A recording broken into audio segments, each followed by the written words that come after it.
Obrigado, Filomena, e bom dia a todos. Cumprimento todos os que estão a acompanhar-nos e deixo uma saudação especial à Ana Isabel Xavier, assim como à Mónica Ferro, que nos acompanha remotamente desde Geneve, agradecendo muito a presença de ambas e o contributo que aqui vão dar para a nossa reflexão.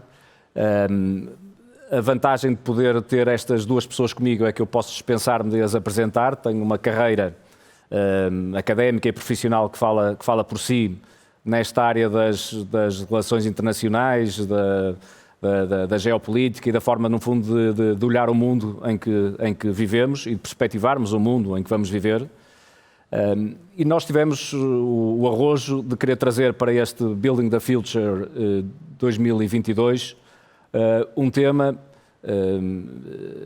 que nos inspirará certamente, mas que não deixa de ser arriscado, porque é uma perspectiva de tentarmos olhar para a big picture e para tudo aquilo que pode condicionar as nossas vidas enquanto cidadãos, enquanto agentes económicos, enquanto empresas, enquanto startups, enquanto, no fundo, agentes mobilizadores de novos negócios, de novas ideias, num contexto que nós sabemos é cada vez mais globalizado, mais interdependente e mais interconectado.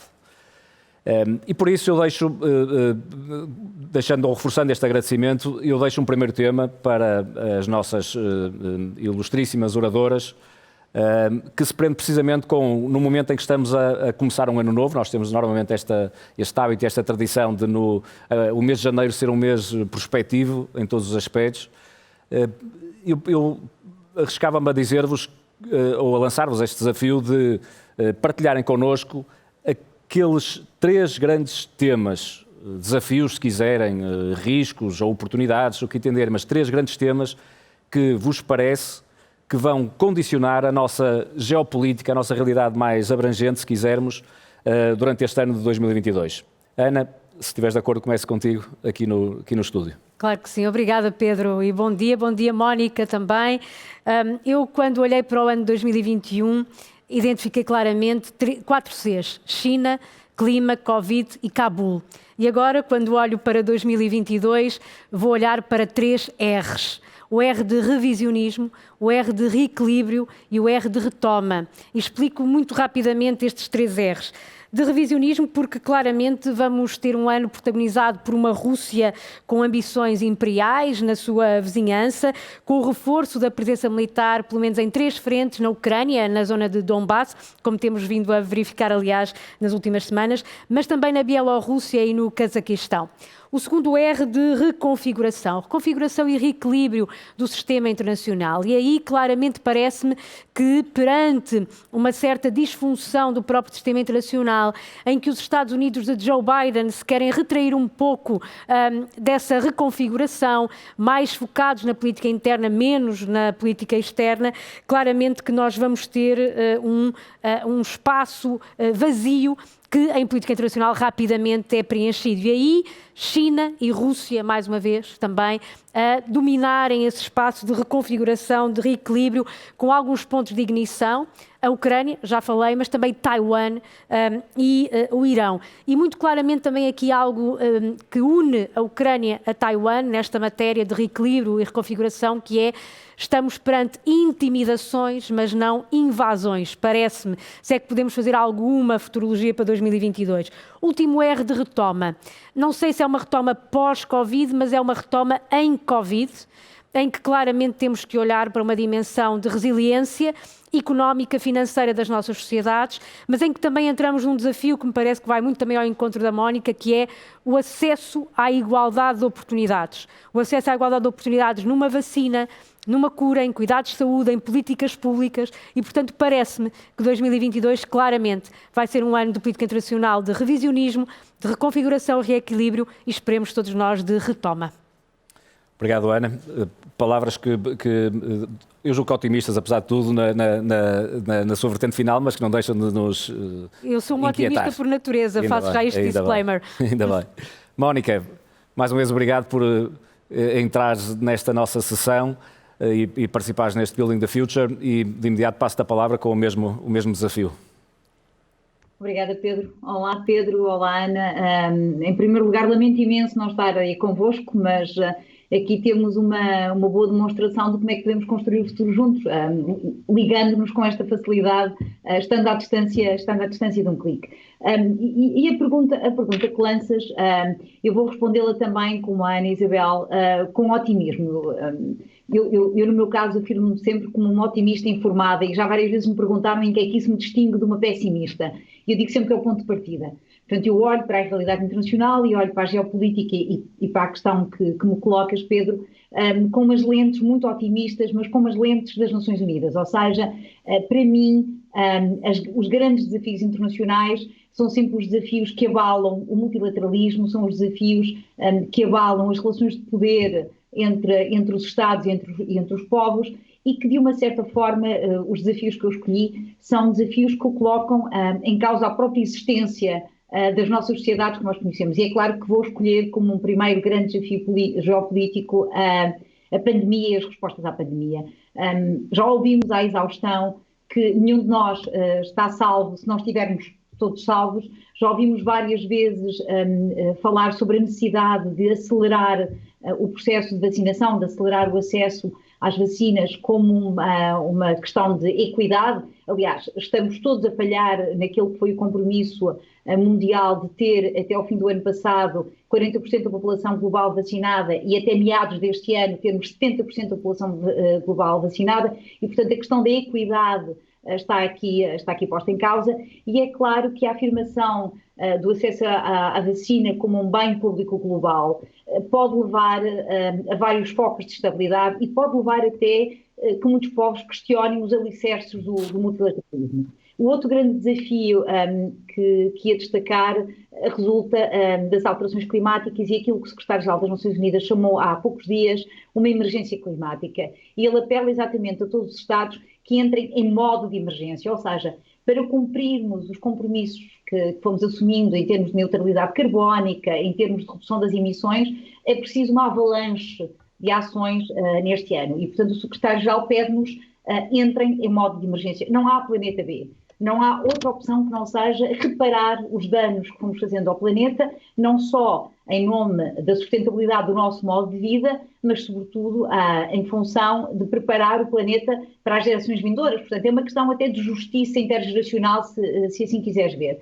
E desse ponto de vista, embora seja um bocadinho a tostão, lembrei-me agora que Portugal, no dia 20 de novembro, se tornou o quarto país da União Europeia a abandonar o uso de carvão para a produção de energia elétrica. Portanto, são medidas destas que têm que ser encorajadas, o apoio às transições verdes, não é? E que todos os países têm responsabilidades distintas, mas que as têm. E, portanto, estamos a falar de lidar com esta emergência climática através do financiamento, através de investimentos, através da criação de novas coligações, e tu começaste por falar deste mundo que nós temos hoje, que é este mundo de uma espécie de multilateralismo hiper ligado com vários atores em várias fases do processo, mas que de facto é muito importante, e ligando a este evento também, não só a criação de coligações, mas a transferência de saberes como fundamental para conter este desafio. E termino, claro, não podia deixar de ser, com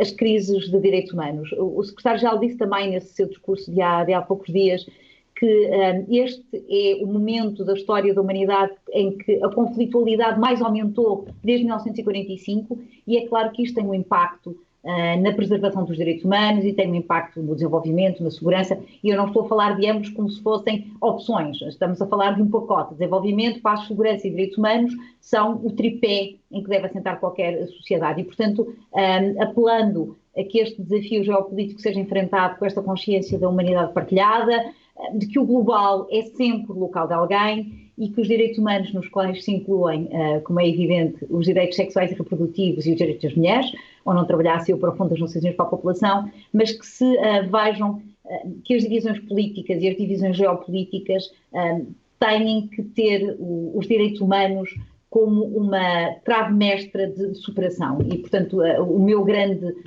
desafio para todos que nos estão a ouvir é que também assumam que há um papel que nós, cidadãos, temos a desempenhar na redução do risco desta tensão geopolítica. Obrigado, Mónica, também por essa mensagem. Eu ainda voltarei a alguns desses temas que abordaste, mas passando agora, ou voltando, regressando à Ana, eu colocava a seguinte questão para a nossa reflexão e debate. Nós, do lado das empresas, digamos assim, temos hoje a noção absoluta de que o nosso micromundo tem que estar suficientemente aberto para aquilo que é o contexto em que nos inserimos nas nossas comunidades, assim como naquilo que é a realidade global, cada vez mais. Não é? Isso faz parte de uma boa gestão, digamos assim, hoje em dia. Não é? E, portanto, eu queria te pedir, Ana, se tu podes desenvolver um bocadinho a tua visão, a tua perspectiva, digamos assim, daquilo que te parece que é esta, vamos chamar, nova ordem internacional, não sei se será exagerado da minha parte, corrigir-me-ás, que se está a gerar por estes dias, a tal reconfiguração que falavas há pouco, não é? De que forma é que todas estas mudanças e transformações, no fundo, podem impactar aquilo que é a vida de cada um de nós, enquanto cidadãos, certamente, mas também enquanto agentes económicos que somos e que estamos num mercado, como é sabido, que é, de facto, cada vez mais interligado? Sim, eu acho que podem impactar e muito. Não estou totalmente certa, de facto, dessa questão da nova ordem global, mas eu acho que isso é um defeito também muito dos académicos, não é que sejas, Pedro, mas é um defeito geral que todos nós temos, que é tentar encontrar um rótulo para algo novo que estamos a viver. Eu não sei se estamos a viver algo efetivamente novo. Acho que claramente há viragens na história e viragens na própria política internacional. Tivemos essa tentação com o final da Guerra Fria, com o 11 de setembro, para muitos também com Cabul o ano passado, a 15 de agosto. Não sei se o que se está a passar neste momento é uma mudança a esse nível, mas claramente que estamos numa fase de reconfiguração e reequilíbrio e de necessidade de transição, em que a existir efetivamente vários polos aqui, claramente temos que ter em equação os Estados Unidos, a China e também a Rússia. Aliás, é isso que Vladimir Putin pretende, é ser reconhecido como um entre pares à altura das grandes potências. Mas eu salientaria 3 grandes impactos para as pessoas, para as empresas e, no fundo, também para este ambiente que estamos aqui a viver no Building the Future. Um primeiro impacto político que eu acho que todos nós vamos sentir é a nível de uma certa instabilidade governamental. Eu não estou a falar de Portugal, embora estamos todos a pensar no próximo domingo, dia 30, mas quem olha para o ano de 2022 percebe que há uma série de eleições que podem determinar não só o futuro daquela nação, mas o futuro da região e do mundo. A França vai a presidenciais em abril e a legislativas em junho. E sabemos que, embora Macron ainda não tenha dito se vai ou não recandidatar-se, claramente que é uma eleição que é importante desde logo para a Europa e para a visão da França na Europa, diria também na NATO, mas sobretudo na União Europeia. A Hungria tem legislativas em abril, o Reino Unido tem regionais em maio, vamos ver se com ou sem Boris Johnson, a Colômbia em maio, o Brasil em outubro, umas eleições importantíssimas também para Portugal, porque pode reconfigurar o xadrez, que é complicado, envolve alianças federais, regionais, estaduais. Os Estados Unidos têm eleições intercalares em novembro. A China tem o 20º Congresso do Partido Comunista. Portanto, temos aqui grandes momentos que podem mudar local e regional e também internacionalmente, com um impacto também nos mostra que cada vez mais podem existir eleições mais repetidas vezes, portanto com mais, ou seja, não vamos esperar o tempo normal muitas vezes das legislaturas, há mais partidos, há mais pulverização de votos, há mais nacionalismos e abstenções. Um impacto também em termos de segurança e defesa. A Mónica dizia muito bem, estamos numa fase com mais conflitos. Sim, há mais conflitos do que nunca, mas com menor intensidade e menos letais. Isto traz mais desafios também no que diz respeito à segurança humana. Mas também vivemos numa fase em que temos uma weaponização, uma instrumentalização das ameaças híbridas. Vimos no caso dos migrantes, mas também temos isso com os ataques cibernéticos, as campanhas de informação, a interferência eleitoral, guerras por procuração com potências principais regionais que competem por influência e por meio de aliados locais. E, por fim, um impacto claramente social e económico. Nós, também em virtude da pandemia que ainda estamos a viver, percebemos um novo conceito de insegurança económica, de insegurança alimentar também, de insegurança também em termos de políticas públicas, daquilo que nós queremos que os nossos governos nos deem ou aquilo que os nossos governos não nos deem. Começámos a reconfigurar o que é o direito à saúde ou o dever, por exemplo, da vacinação. Eu diria também a questão da insegurança energética, para terminar. terminar. Ou seja, nós não podemos destituir aquilo que se passa hoje na Rússia ou em outros locais do mundo com aquilo que depois é o impacto do ponto de vista económico e social para as pessoas, para o cidadão comum, mas muito para as empresas que, como bem sabes, têm uma ação cada vez mais global e, portanto, claramente que não há nenhum evento que seja local que não tenha uma dimensão internacional. Bom, muitos temas para a nossa reflexão. Eu risco-me a dizer que a única coisa certa é que vamos ter incerteza, não é? Parece-me que, imprevisibilidade. Imprevisibilidade, pelo menos, sem dúvida, não é? Mas, de facto, há aí muitos temas interessantes e que vale a pena acompanhar e explorar, na certeza também de que esta incerteza hoje em dia é o nosso novo normal, eu diria. É o nosso novo normal, exatamente. Mónica, voltando a Geneve, nós temos assistido, nomeadamente quem trabalha na área tecnológica, tem orgulho em perceber que a tecnologia tem contribuído de forma muito assertiva e muito eficaz, eu diria até, para combater muitos dos problemas, eu quase diria, que pelo menos nos eram apresentados como crónicos da humanidade. De facto, tem ajudado nas áreas da saúde, da desigualdade, do combate à pobreza, de oportunidades às novas gerações, etc, etc. De facto, a tecnologia tem, em muitos aspectos, sido uma ponte importante e um instrumento para nós endereçarmos grandes questões, eu diria, da humanidade. Contudo, há evidentemente também um reverso, e todos nós, por vezes, sentimos alguma frustração porque há uma área, designadamente aquelas que são as desigualdades, digamos assim, em que a tecnologia nem sempre tem tido a mesma eficácia. Isto é, aqueles que não têm acesso a estas novas ferramentas digitais, por vezes acabam por ficar ainda mais para trás e mais excluídos do que eram antes. Portanto, este é um risco que evidentemente existe e que todos nós que trabalhamos nesta área muito gostaríamos de poder ultrapassar. Tu tens uma lente privilegiada, estando a trabalhar nas Nações Unidas e tendo uma visão global e trabalhando muito concretamente nesta área do desenvolvimento, no teu caso concreto do apoio designadamente à igualdade de género, aos direitos das mulheres, etc.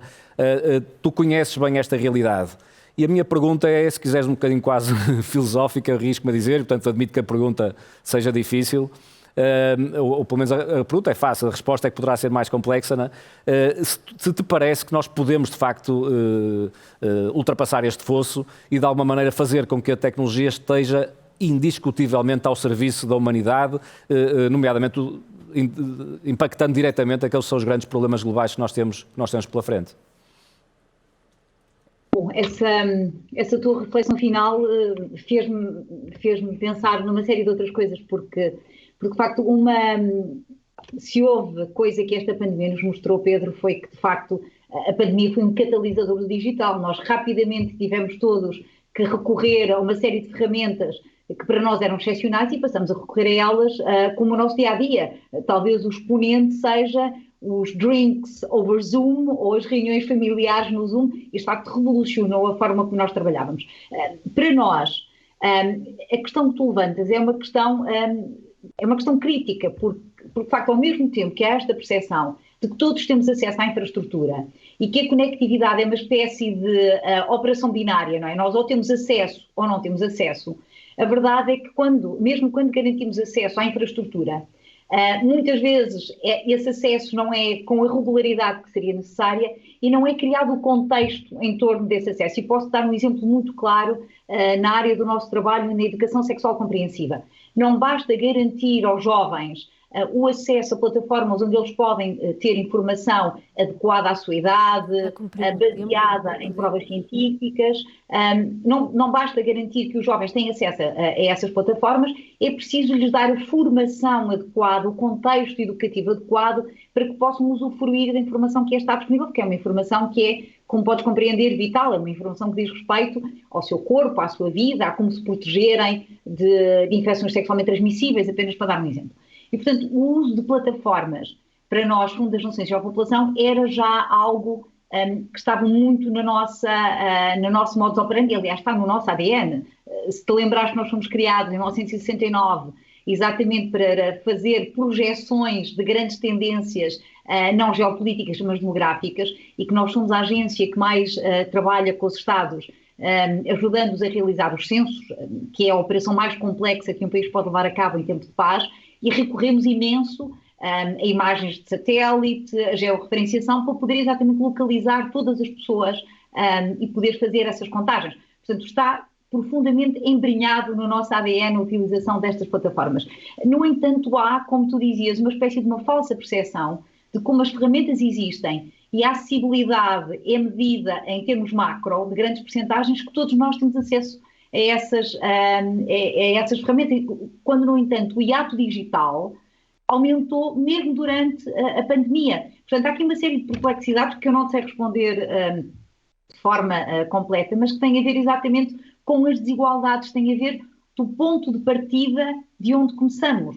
É claro que um jovem a viver em Portugal, ou o caso das minhas filhas a viver aqui em Genebra, tem um ponto de partida que os coloca numa posição de acesso e de usufruto do que essas tecnologias lhes podem dar, que é muito diferente de um jovem que viva num país em desenvolvimento, ou de um jovem que viva num país, mas numa comunidade rural, ou que pertence a uma comunidade numa situação de vulnerabilidade. Portanto, é preciso também desmistificar esta ideia de que com a cobertura do acesso às tecnologias que tudo está resolvido. E não resisto a contar só uma história que estava no outro dia numa conferência sobre participação política de jovens.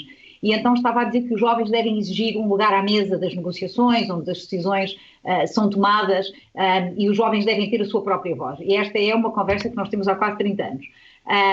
E há um jovem que me responde de uma forma muito simples, a dizer, não, nós não precisamos das vossas mesas formais, se não nos derem um assento nas vossas mesas formais, nós construímos as nossas mesas digitais. E basta-vos lembrar a ambos o poder que as redes sociais tiveram na criação e ampliação de movimentos como o Me Too, ou este apelo às greves climáticas. Portanto, há aqui um acesso às tecnologias que pode, de facto, fazer deste mundo um planeta melhor, mas é um acesso que ainda é profundamente desigual, porque parte de uma situação de desigualdade. E, portanto, é preciso assumir também este risco e assumir esta espécie deste diagnóstico como fundamental para podermos construir daqui para a frente. Mas tenho dezenas de bons exemplos que te posso dar, se ainda tivermos tempo a seguir. Muito bem, obrigado, Mónica. Nós estamos, de facto, a aproximar-nos do final. Eu vou colocar mais uma pergunta a cada uma de vós, pedindo algum esforço de síntese agora para cumprirmos o horário. Ana, pedia-te agora um esforço talvez de algum zoom, sem perderes a perspectiva global, como é evidente, mas nós, designadamente do ponto de vista económico, cultural talvez seja diferente, mas nós em Portugal estamos integrados na região europeia, na área europeia, indubitavelmente. E nós assistimos que nos últimos anos tem havido, de facto, uma predominância dual, eu diria, entre os Estados Unidos e a China, evidentemente noutras áreas, como disseste há pouco, também talvez a Rússia ou outros atores, mas do ponto de vista económico e do desenvolvimento, da inovação, há essencialmente dois polos, Estados Unidos e China, como sabemos. E eu queria perguntar-te, na tua perspectiva, qual é o papel, no fundo, da Europa no meio disto tudo, não é? E que para quem, designadamente, faz a sua vida e tem ideias e projetos para desenvolver num espaço como o nosso europeu, como é que se pode, no fundo, como é que pode lidar, digamos assim, com esta nova realidade?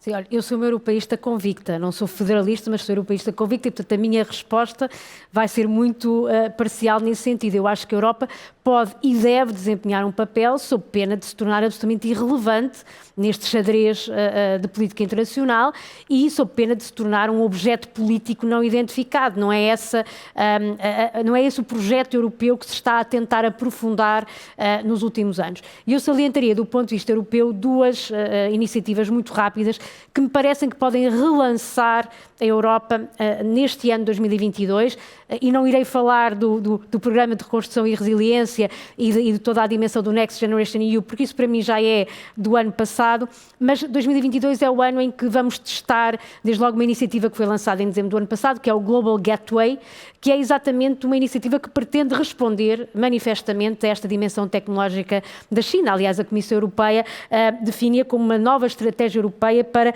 ligações inteligentes, limpas e seguras no digital, energia e transportes, conexões sustentáveis e confiáveis para enfrentar desafios globais, como as alterações climáticas, a saúde pública, a competitividade e cadeias de suprimento global. Portanto, parece-me que este é o ano em que podemos ver a Europa com uma estratégia. E, por falar em estratégia, também me parece ser relevante termos uma nova estratégia em matéria de segurança e defesa que vai ser a bússola estratégica. Portanto, para quem trabalha estas matérias como eu, estou particularmente, não diria otimista, mas expectante para perceber onde é que esta bússola vai nortear a União Europeia.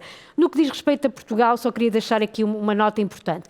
2022 é também o ano em que, do ponto de vista político, vamos estrategicamente pensar Portugal com um novo conceito estratégico, que embora se chame Conceito Estratégico de Defesa Nacional, é um conceito para pensar Portugal em todas as suas valências, e nós que fizemos o curso de Defesa Nacional sabemos o quão amplo é e quão ampla é essa reflexão. E parece-me ser importante porque Portugal também deve desempenhar um papel fundamental nesta triangulação, desde logo, entre a União Europeia, a NATO e, sobretudo, o Atlântico Sul. O próximo Conceito Estratégico tem que voltar a colocar Portugal na linha da frente da dimensão africana. É isso que estamos a fazer desde logo com a missão em Moçambique e até como forma de conter a expansão russa e chinesa em África, e nomeadamente na África lusófona. Portanto, Portugal pode e deve potenciar este ano de reflexão estratégica para voltarmos a colocar no mapa as prioridades portuguesas, que são, por um lado, a língua, mas também as nossas forças nacionais destacadas. Obrigado, Ana. Uma boa chamada de atenção para despertar o nosso espírito cívico também para esse tema. Mónica, temos 2 minutos, portanto, e eu queria pedir-te que... Tu tens feito um trabalho notável no âmbito e no seio das Nações Unidas, que infelizmente no nosso país não tem a visibilidade que deveria ter, no sentido de que poderia ser inspirador para todos nós, fazermos mais e melhor pelos outros. Eu queria te pedir, isto é um evento tecnológico, grande parte dos participantes tem de facto este cunho mais digital nas suas vidas.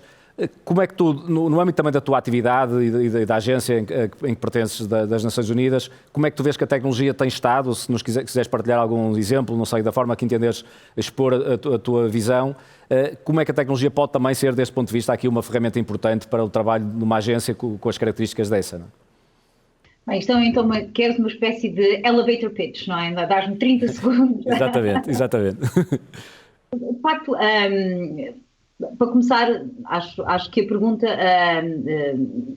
abre a curiosidade de quem quiser ir ver. O nosso site é um site altamente interativo e, portanto, convido-vos a visitar o site do UNFP para perceber como é que temos estado a usar a tecnologia para poder desempenhar o nosso mandato. E dou-te 3 exemplos muito, muito concretos. Nós, para a semana, no dia 1 de fevereiro, vamos realizar uma grande mesa redonda sobre como é que a inovação nos ajuda a remover obstáculos entre as mulheres, entre os jovens e os seus direitos e oportunidades. Podia-te falar das apps que nós temos desenhadas e que permitem a uma mulher que esteja em trabalho de parto numa zona remota do país poder ter acesso a um meio de transporte que a possa levar rapidamente para um hospital ou para um centro de saúde onde ela possa ter um parto seguro, e muitas vezes estas pessoas são pessoas de mota que estão treinadas para o poder fazer. Podia-te falar das várias plataformas e jogos interativos que temos que permitem aos jovens aceder a informação sobre a sua saúde sexual e reprodutiva, uma app que temos sobre a menstruação e que é uma das apps mais descarregadas de todo o mundo e que foi feita em colaboração connosco e que se chama Flow. Portanto, a todas as mulheres que nos estão a ouvir hoje, acedam, procurem a app que se chama Flow, em que tem uma série de informação muito, muito interessante sobre a vossa saúde sexual e reprodutiva. E para terminar, 2 bons exemplos que vi, um deles que vi agora no Quénia há uns dias atrás, em que vi como é que a criação de um software de gestão de produtos hospitalares, no nosso caso era produtos de planeamento familiar, como isto permite otimizar, poupar dinheiro, poupar tempo, mas também salvar vidas, porque os serviços estão sempre disponíveis e, para quem não tem noção, todos os dias morrem mais de 800 mulheres de causas ligadas ao parto e à gravidez, e portanto é mesmo uma questão que salva vidas. E outro dos projetos muito interessantes que também estive a ver é exatamente a utilização de drones, destes aviões não tripulados, para distribuir planeamento familiar em zonas remotas ou em zonas que estão afetadas por crises humanitárias e no qual é muito difícil conseguir ter um caminhão a passar, e como durante o Covid foi um dos motivos de muitas rupturas de estoques, porque de facto não se conseguia movimentar produtos como de costume. Portanto, eu diria que as tecnologias estão cada vez mais não só a ligar-nos e a permitir-nos partilhar saberes, mas estão a dar-nos cada vez mais consciência de que fazemos parte de uma mesma humanidade. E este vosso evento acho que é particularmente feliz, porque esta ideia do Building the Future com todos juntos, não é? O planeta é de todos, o mundo é de todos, e portanto, seja qual for a ação que nós iremos adotar, pode ser amplificada através destas plataformas. E a minha mensagem final seria a utilização destas plataformas para remover todos os obstáculos que há entre nós e os nossos direitos. Eu sei que é uma coisa muito quase sonhadora, mas também se não sonhássemos não estávamos aqui e não tínhamos dedicado algum do nosso tempo a este debate. Por isso, Pedro, muito obrigada por teres lembrado de mim e por me teres convidado. Excelente forma de terminarmos este debate com exemplos concretos do impacto da tecnologia. Ana Isabel, Mónica, muito obrigado por esta excelente conversa que nos proporcionaram. Pena não estar aí.